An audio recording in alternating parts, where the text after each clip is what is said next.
కోసం చేసే యుద్ధం కంటే వదులుకోవటం కోసం చేసే త్యాగం గొప్పదని తెలుసుకున్నాను. అందుకే నీ భర్త కోసం నా గుండెని ఇద్దామని నిర్ణయం తీసుకున్నాను. ఒకప్పుడు నీ ప్రేమను గెలవటం కోసం చచ్చిపోవాలనుకున్నాను.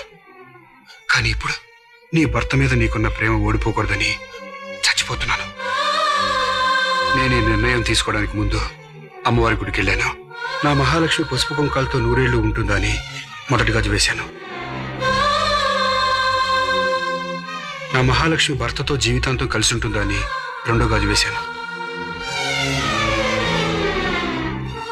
నా మహాలక్ష్మి పిల్లా పాపలతో సుఖంగా ఉంటుందా అని మూడో గాజు వేశాను. దేవుడే నీ భర్తకు నీకు రాసి పెట్టాడు లక్ష్మి. మన ప్రేమ నిజమవుతుందా అని అమ్మవారి ముందు గాజులు వేశాం. అప్పుడు పడిన మూడో గాజు మంద కాదు మహాలక్ష్మి.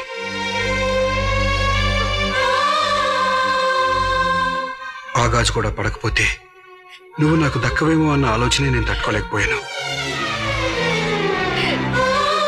మహాలక్ష్మి, నాకు నీ మీద ప్రేమ లేదని నువ్వు అనుకోవచ్చు, కానీ నాకు గుండె లేదని మాత్రం అనుకోవద్దు. కనీసం నీ భర్త బతికిన తర్వాత అయినా నాకు హృదయం ఉందని నమ్ము Mahalakshmi.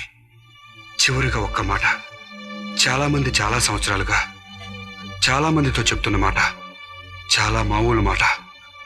I love you. I love you Mahalakshmi. I love you for ever.